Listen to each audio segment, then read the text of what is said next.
नमस्कार साथियों, स्वागत है आप सभी का आपके अपने चैनल फर्स्ट चॉइस अड्डा पर। दोस्तों आज हम पढ़ने वाले हैं स्टॉक यानी इन्वेंट्री को।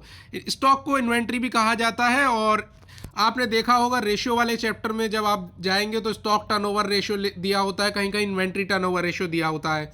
स्टॉक्स को आप बैलेंस शीट में दिखाते हैं करंट एसेट्स के अंदर, पर इसको थोड़ा हम डीप पढ़ते हैं। आज देखते हैं स्टॉक होता क्या है जनरली। देखिए, स्टॉक होता है एक टेंजिबल एसेट, एक ऐसा एसेट जिसकी एक फिजिकल फॉर्म है।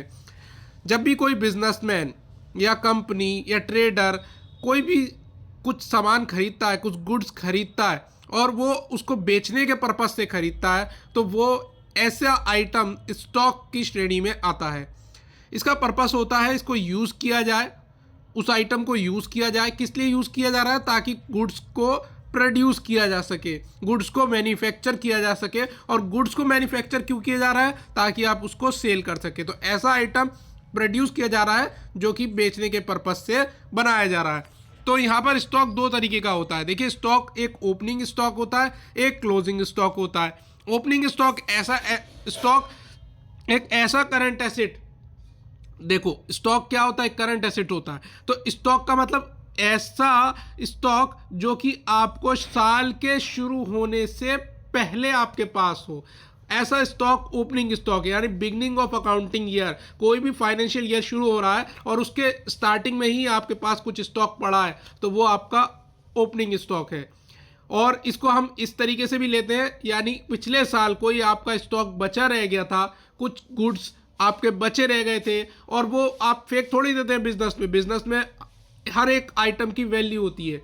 तो पिछले साल का स्टॉक जब आप इस साल यूज़ करेंगे तो इस साल के स्टार्टिंग ईयर में आपका जो ये आपका ईयर शुरू होगा फाइनेंशियल ईयर, तो उसमें वो स्टॉक कैसा स्टॉक माना जाएगा? Opening stock. यानी पिछले साल का बचा स्टॉक इस साल का ओपनिंग स्टॉक। आई होप आप समझ गए होंगे।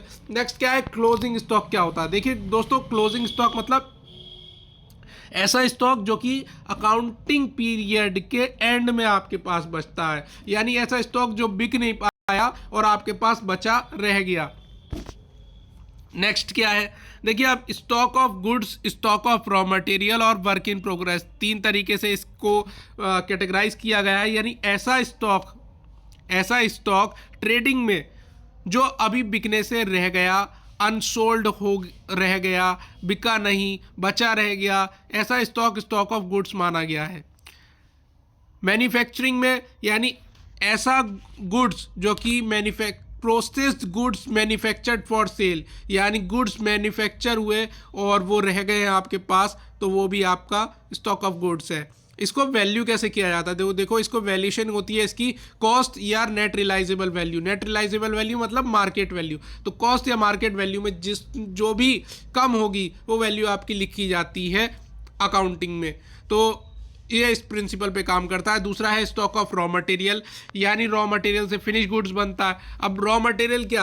कोई भी ऐसा आइटम जिससे आप कुछ फिनिश गुड्स बना रहे हैं। फॉर एग्जांपल क्लोथ, तो स्टॉक आपके पास क्लोथ का अनयूज्ड रह गया और उससे आपको बनानी थी शर्ट्स, स्टिच करनी थी, तो यहाँ पर स्टॉक ऑफ क्लोथ अनयूज्ड एक तरीके से आपका स्टॉक ऑफ रॉ मटेरियल माना गया है।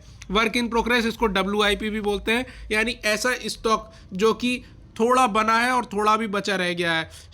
कपड़े से आपने शर्ट बना दी पर अभी उसमें बटन लगाने बाकी हैं, तो पार्टली फिनिश गुड्स माना जाता है। और इसकी वैल्यूएशन की जाती है, सबको जोड़ा जाएगा। रॉ मटेरियल कितना यूज़ हुआ है, कितनी कॉस्ट का, लेबर को कितना देना पड़ा, पावर पे कितना खर्चा हुआ, फ्यूल पे कितना खर्चा हुआ, तो हर चीज़ को जोड़कर एक एग्रीगेट वैल्यू निकाली जाती है और उस पर इसकी वैल्यूएशन होती है। स्टॉक मैंने आपको बता ही दिया था, करंट एसेट्स के हेडिंग में आता है और बैलेंस शीट में लिखा जाता है। तो आई होप आपको वीडियो पसंद आई हो, लाइक करें, चैनल को सब्सक्राइब करें और बेल आइकन को दबाना ना भूलें। Thank you my friends.